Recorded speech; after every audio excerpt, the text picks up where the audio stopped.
Oh, I'm sure it'll go up. Seriously, I need to lie down. While he lay there, I'd be taking care of Riley, who had already recovered, and preparing dinner. Noodle for dinner? I wanted something more filling like fried chicken or grilled pork. Oh, just give me some instant soup. It's just heating it up, right? Even though he was supposedly sick, he'd complain about the dinner menu. It pissed me off, but if I called him out, he'd sulk for a week. Faking sick usually lasted a day or two, but his sulking would drag on for a week. And when he sulked, he'd ignore not just me, but even little Riley. He'd stomp around, slam doors, and if I ignored him back, he'd click his tongue and bump into me on purpose. Ignoring him would have been enough, but he would click his tongue right in front of me and deliberately bump into me as he walked by. It was a troublesome behavior that seemed to require some level of care, needing appropriate words and kindness. Turns out, I'm not the only one dealing with this. Other moms at Riley's daycare have husbands with the same illness. Guys are just like that. Even though they're like that, without them, we'd be in financial trouble. And they are still the fathers of our children. Just keep telling them daddy's the most important person in the house, and keep them wrapped around your finger, my mom friends laughed. I guess that's how it is. Everyone has some dissatisfaction and anxiety they endure. Jacob's attitude remained the same, and Riley kept getting sick. Although my days were hectic, they were relatively peaceful. But then a major incident happened. What? There's no money in the savings account. When I checked Riley's savings account after a long time, there was only $1,000 left. I deposit $400 into this account every month. It should have been close to $16,000 by now, and this wasn't an issue of card theft or fraud. Oh, yeah, I used it. Jacob admitted. I really wanted a motorcycle. Jacob confessed, pouting like a rebellious grade schooler caught stealing from his parents' wallet.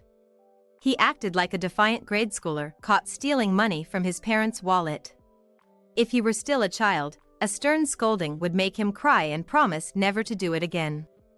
But my anger and disappointment didn't reach Jacob at all. He kept sulking. What? It's just a motorcycle. I knew you'd oppose it, so I didn't tell you.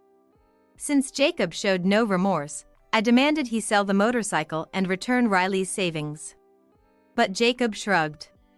No way. What? Why not? I don't have the bike anymore.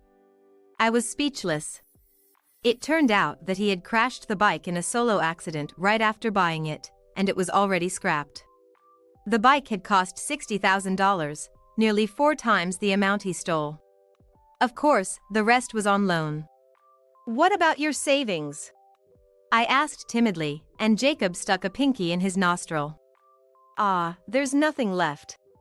I handled the living expenses, and Jacob was responsible for the apartment rent and utilities. We had agreed to pay for things like life insurance and phone bills separately. And save the rest for ourselves. Nothing left. But the rent's high, you know. Besides, you're home more than I am, so why should I pay for rent and electricity? He was shirking responsibility, and I felt dizzy, holding my head. Unbelievable. I muttered. Looking back, I should have decided to divorce him then and there. The next day, Jacob apologized to me, crying and saying, "I'm sorry. I won't do it again." Moved by his apparent remorse, I forgave him, saying, "All right, just this once." Thank you for forgiving such a pathetic me. I don't need any allowance anymore. Nina, you can manage all my money. Believing he had genuinely changed, I used my savings to pay off the remaining loan. As Jacob suggested, I took charge of his bank account and cards, and canceled his credit cards and electronic money accounts. We agreed on a monthly allowance of $600 for Jacob. Of that, $400 would go towards repaying the stolen money, leaving him with $200. $200 is barely enough for drinks, but I'm grateful to get any allowance at all. You're such a kind wife, Nina. I love you.